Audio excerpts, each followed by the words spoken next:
Good morning, everyone. Student, today lesson we are going to discuss about toxic substance which related first lesson food and human health. देखिए विद्यार्थियों, आज का जो हमारा मुख्य lesson है ये आज का मुख्य विषय वस्तु से रिलेटेड नशीले पदार्थ, नशीले पदार्थ।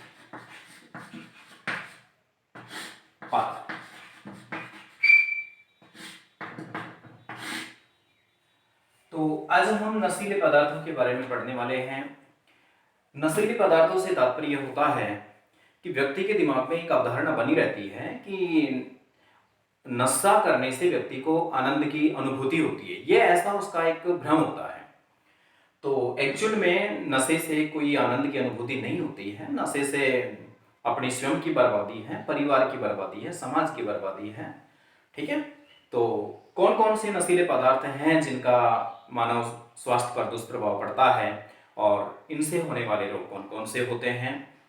तो देखिए प्यारे विद्यार्थियों, इसी से संबंधित आज का हमारा जो मुख्य पॉइंट है वो है तंबाकू।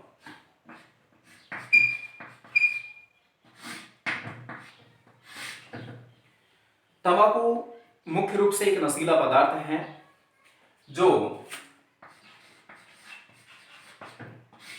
सोलोनेसी कुल के अंतर्गत आता है और इसका वानस्पतिक नाम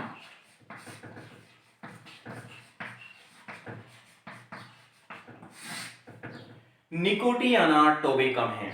आप सोचेंगे कि सर लिख क्यों नहीं रहे हैं, क्योंकि आपको सारी चीजें ये पीडीएफ के माध्यम से मैंने भेज दी है, आप सिर्फ समझिए। तो इसका जो कुल है वो सोलोनेसी है। वनस्पतिक जो इसका नाम है वो होता है निकोटियाना टोबेकम और इसमें पाया जाने वाला जो नशीला पदार्थ है, नशीला पदार्थ पाया जाने वाला नशीला पदार्थ होता है इसमें निकोटिन। ये निकोटिन नशीला पदार्थ तंबाकू की पत्तियों में पाया जाता है जो लगभग 8% होता है। एक्चुअली तंबाकू का मानव स्वास्थ्य पर क्या दुष्प्रभाव पड़ता है, देखिए तंबाकू का सबसे ज्यादा जो दुष्प्रभाव पड़ता है, आज की युवा पीढ़ी जो इसकी चपेट में है बहुत ज्यादा इसका दुष्प्रभाव पड़ता है। जैसे कि हम बात करें कि तंबाकू से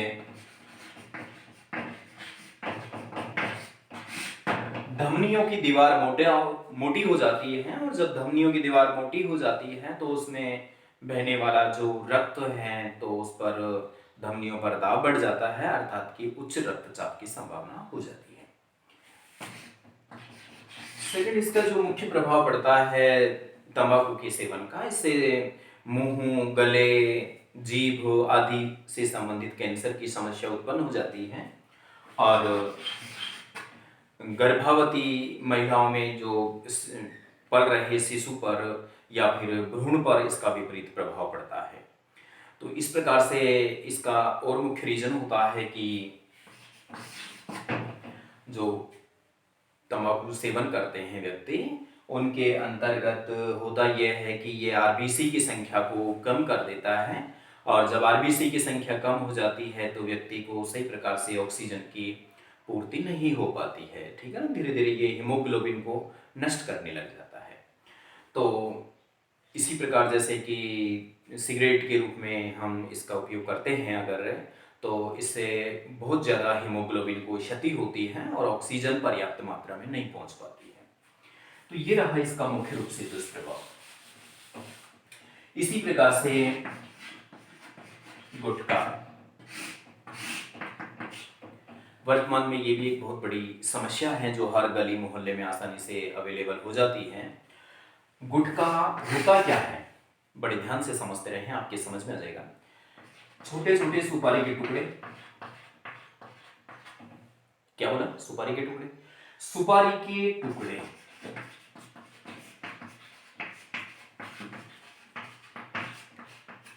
सुपारी के टुकड़ों पर कुछ कत्था डाल दिया जाता है, कत्था, और इसमें थोड़ा सा चूना डाल दिया जाता है, चूना, और संश्लेषित खुशबू,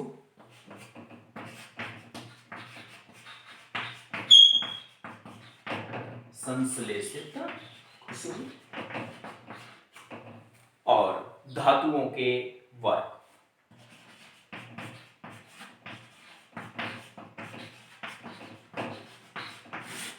धातुओं के वर्ग का मतलब समझ में आ रहा होगा कि आपने जब कभी मार्केट से बर्फी वगैरह खरीदी है तो उस पर एक चमकीली लेयर होती है, वो सिल्वर लेयर होती है, तो वही धातुओं के वर्ग से संबंधित है।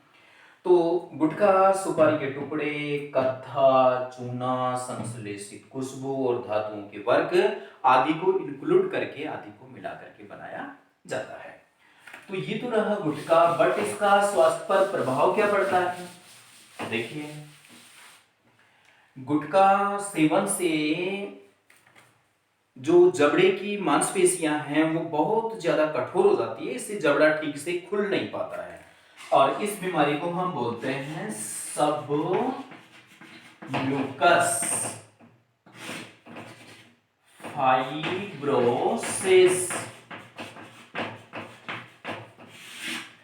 तो यदि आपसे पूछा जाता है गुटखा सेवन से कौन सी बीमारी हो जाती है, सबम्यूकस फाइब्रोसिस हो जाती है, इस रोग के लक्षण क्या होते हैं कि व्यक्ति के मुंह के जो जबड़े की पेशियां हैं वो इतनी कठोर हो जाती है कि जबड़ा ठीक से खुलता नहीं है, इसी को हम सबम्यूकस फाइब्रोसिस कहते हैं। मानव स्वास्थ्य पर इसका दुष्प्रभाव रहा। इसी प्रकार से होता है अफीम। अफीम वर्तमान में मुख्य रूप से राजस्थान की एक अवधारणा है कि कुछ महिलाएं अपने बच्चों को सुलाने के लिए थोड़ा सा अफीम दे देती है और उसे सुला देती है। ठीक है, ये एक अवधारणा बनी हुई है जो एक भ्रांति है, गलत है ये बातें। और कई बार तो ये सिचुएशन होती है कि बच्चा हमेशा के लिए ही सो जाता है। ठीक है ना, तो एक्चुअल में ये अफीम होता क्या है, किस तरीके से इसे प्राप्त करते हैं? तो अफीम का एक इस तरीके से, अफीम का एक डोडा होता है जिसको आप कैप्सूल भी कह सकते हैं, यो इस तरीके से, और इस पर थोड़ा चीरा लगा दिया जाता है जिससे एक दूध जैसा पदार्थ बाहर निकलता है, हवा के संपर्क में आकर के ये एक कठोर पदार्थ में बदल जाता है, इसे लेटेक्स भी आप कह सकते हैं। तो ये नशीला पदार्थ। बाकी ये भी होता है कि ये जो इसकी फल वित्ती है, फल वित्ती को उबाल करके लोग इसका उपयोग करते हैं, नशे के रूप में किया जाता है। तो अफीम का वनस्पतिक नाम क्या होता है? देखिए इधर, वनस्पतिक नाम या बोटनिकल नेम इसका, अफीम का बोटनिकल नेम होता है पेपेवर सोमनिफेरम। पेपेवर सोमनिफेरम, और इससे लगभग 30 प्रकार के एल्किलॉइड्स या नशीले पदार्थ प्राप्त होते हैं, जिसके अंतर्गत हम बात करें जैसे पेपेवरिन है, ठीक है ना, सोमनिफेरम है, इधर से आपके मॉर्फिन, कोडीन, निकेडेनोमाइड आदि इससे प्राप्त होने वाले मुख्य एल्किलॉइड्स होते हैं, जिसमें कोडीन और मॉर्फिन का उपयोग दर्द निवारक दवाई के रूप में किया जाता है।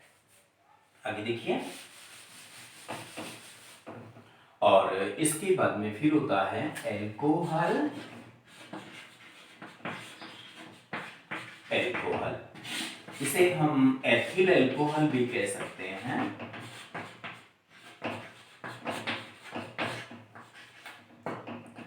एथिल एल्कोहल, इसका जो फॉर्मूला होता है वो होता है C2H5OH।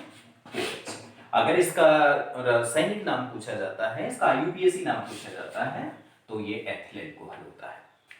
एक्चुअल में ये जो एथिल एल्कोहल है, इसका मानव स्वास्थ्य पर क्या दुष्प्रभाव पड़ता है? तो आप देखिए, सबसे इंपॉर्टेंट प्रभाव तो आप जानते हैं कि इससे व्यक्ति के शारीरिक, मानसिक और सामाजिक प्रतिष्ठा को बहुत बड़ा नुकसान होता है। सेकंड बात कि व्यक्ति अपना मानसिक संतुलन खो देता है, और इसे तंत्रिकीय आवेग की संचरण की जो गति है वो कम हो जाती है, व्यक्ति अपना बैलेंस नहीं बना पाता है। और इसके अतिरिक्त इससे मुख्य रोग होता है वसीय यकृत रोग हो जाता है। और जैसे व्यक्ति इसका सेवन करता है तो सेवन करने पर यह एथिल एल्कोहल जैसे ही लीवर में जाती है तो ये एथिल एल्कोहल लीवर में जाकर के एसिटाल्डिहाइड में चेंज हो जाती है। एसिटाल्डिहाइड की अगर हम बात करें तो ये होता है ये एथिल एल्कोहल जब ये लीवर में जाएगा तो ये एसिटाल्डिहाइड में चेंज हो जाएगा। तो इस प्रकार से ये एल्कोहल का मानव स्वास्थ्य पर बहुत बुरा दुष्प्रभाव पड़ता है।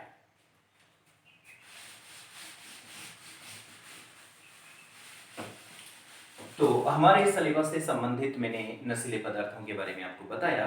इसके अतिरिक्त अन्य नशीले पदार्थों के बारे में भी आप बता सकते हैं, जैसे कि भांग, चरस, गांजा, कोकीन, ठीक है ना, हेरोइन आदि बहुत सारे पदार्थ होते हैं। और आपको एक नशीला पदार्थ में लिखाता हूँ यहाँ LSD।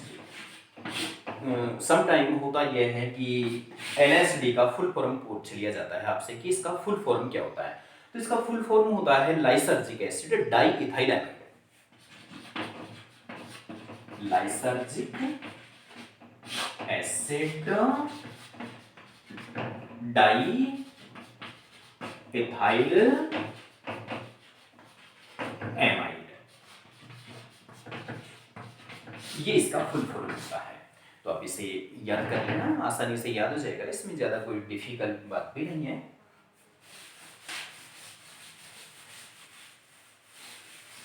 अब इसके बाद में इस लेसन से संबंधित मेरा एक वीडियो और बनेगा जो ये मिलावटी से संबंधित होगा, और जिसमें कि कोल्ड ड्रिंक्स के बारे में भी हम पढ़ेंगे। कोल्ड ड्रिंक्स हमारे मानव स्वास्थ्य पर किस प्रकार से दुष्प्रभाव डालता है। तो हेलो विद्यार्थियों, अब आप समझ चुके होंगे कि फर्स्ट लेसन से संबंधित कोई ज़्यादा प्रॉब्लम वाली ऐसी बात भी नहीं है।